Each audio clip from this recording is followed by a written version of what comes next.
Boa noite, galera. Aqui quem fala é Camila e está começando o segundo episódio do podcast do Grupo Propagar.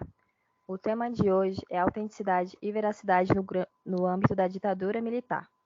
A gente vai começar aqui falando com a Thalita. Boa noite, Thalita. Boa noite, Camila. Então, eu queria trazer para vocês que foi publicado no Diário Oficial da União um decreto presidencial que torna público arquivos secretos do governo. E isso inclui os da época da ditadura, perdão. O Brasil Nunca Mais, inclusive, que a gente trouxe no último podcast, é um dos lugares onde podemos ter acessos a documentos da época. Porém, esses documentos não dão uma garantia de autenticidade, já que na época pessoas de poder se utilizavam de sua posição para alterar os documentos, sabe? Meio que uma fake news da época. Por conta disso, dificilmente nos documentos da ditadura a gente acha ou revela os autores de crimes e torturas, porque as pessoas iam dar seus depoimentos e quem estava anotando alterava isso, sabe? A gente tem um exemplo aqui que eu trouxe, que é esses documentos, né? Pausa para os documentos, que ele vai aparecer, né, Alan? Aqueles que o Ulisses mandou, enfim. Documentos. E temos esse exemplo no site do Brasil Nunca Mais. Esse documento confirma esse pensamento, né? Que o site Brasil Nunca Mais, na verdade, traz eles, mas eles não podem dar a garantia de que são verdadeiros, que são relatos verdadeiros, porque não dá nomes verdadeiros, não fala a ocasião real que aconteceu na época, né? Ele só confirma esse pensamento. Nesse documento se diz, fala um relato, né? Antes, essa primeira foto é um relato de uma pessoa, porém, né, nele mesmo, na segunda foto, foi alterado e ele fala que não tem confiança, é exposto no próprio documento, sem qualquer autenticidade. Não faz sentido isso, um documento oficial não ser autêntico? Vocês entendem isso? Pois é, pessoal. Então, a questão da autenticidade, da veracidade, né? Ela tem muita coisa a ver com o Brasil Nunca Mais. E não só com o Brasil Nunca Mais, como com o estudo da ditadura no Brasil.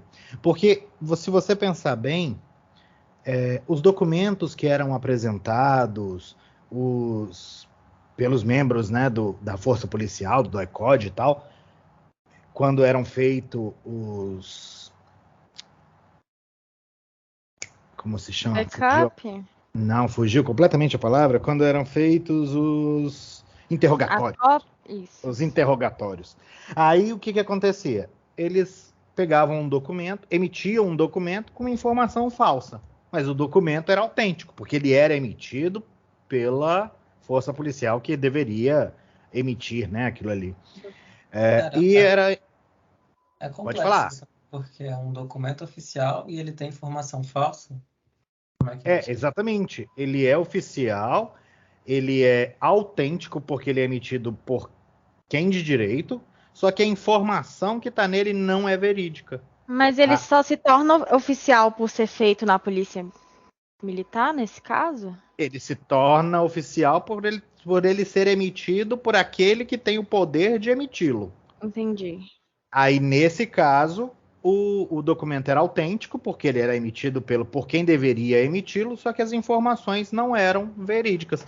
E foi daí que surge toda a questão do estudo, pois através desses documentos, o Brasil Nunca Mais consegue chegar nos processos, consegue analisar os processos, descobrir as pessoas, e através de entrevistas conseguem verificar as denúncias, né, de tanto que sofreram essas pessoas, quanto que viram, né, ou ficaram sabendo, e através disso eles conseguiram ir atrás da identificação desses perpetradores de crimes contra os direitos humanos.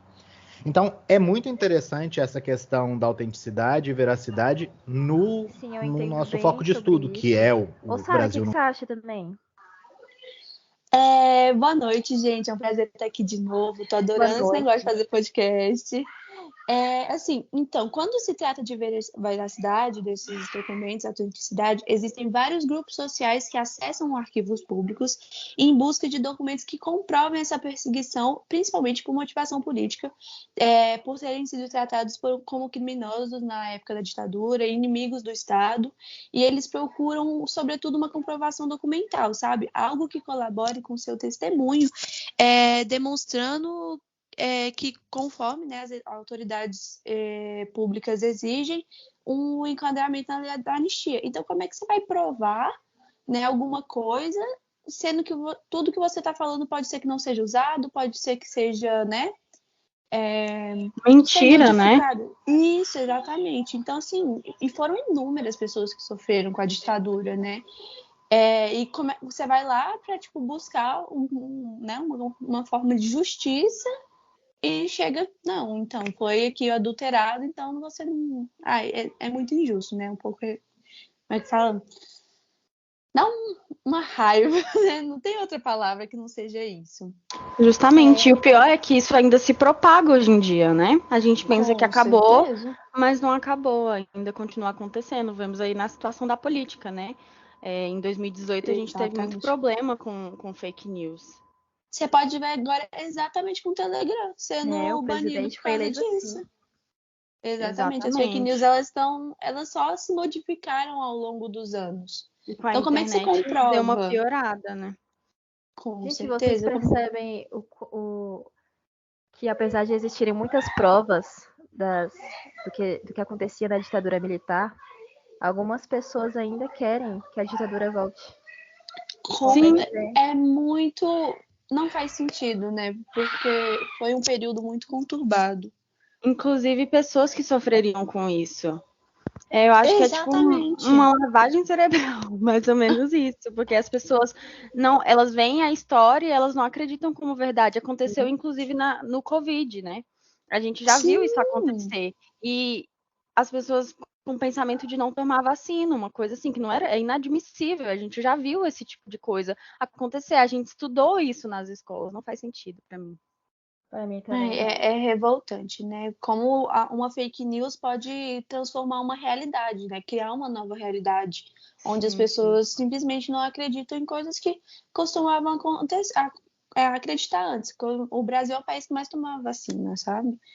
Mas, assim, infelizmente, a gente vai ter que ficar combatendo sempre em verdades e notificando sobre isso, fake news. Exatamente. Com certeza. Agora, voltando aqui só sobre os grupos, né, sociais, eles têm incorporado a pedidos, a exigências, que existisse uma abertura ampla dos arquivos da ditadura. Algo que, assim, eles esperam que esclareçam as mortes, as torturas, a localização de corpos desaparecidos e a produção das verdades históricas, sabe? Que eles desejam também lançar, fazer um compilado, né, disso tudo e lançar para que essa memória não seja esquecida. Porque é justamente isso, a gente consegue combater uma coisa porque a gente já viu acontecer e a gente sabe que não dá certo quando acontece. E, né, falando sobre isso, o arquivo passa a ser disputado como um lugar de memória, um espaço de produção de narrativas lançadas em embates públicos pela memória, e os vários tipos de usuário eles se encontram e eles conseguem convergir os seus interesses. Nesse sentido também, recuperar a primeira experiência lá do Brasil Nunca Mais, que ele foi um dos primeiros, né, se não o primeiro, de tornar público os contundentes relatos de torturas feitos por presos políticos, né, quando eles foram levados a julgamento. Então, interessante. É muito, muito grande como essas coisas elas podem mudar, como o arquivo ele é fonte hoje de uma história, de uma verdade que a gente às vezes não tem esse contato, a gente perde muita informação não pesquisando, sabe? Porque a gente tem tudo no Brasil Nunca Mais, por exemplo, e eu só fui ouvir falar dele no nosso último podcast. Sim, eu também nunca havia ouvido falar. Nunca havia ouvido falar. Foi legal, Ulisses, trazer esse tema. Inclusive, lá na UNB, eles têm um projeto sobre esse tema, né? Ai, E é por bacana. isso que o Ulisses ficou sabendo, Muito Então, bacana, é muito importante. Então, gente, é isso, nosso É podcast. isso, foi um prazer estar aqui mais uma noite. Eu Boa espero noite, trazer galera. mais informações no próximo. Com Próximo certeza. podcast a gente traz mais informações, gente. É isso, uma boa noite a todos.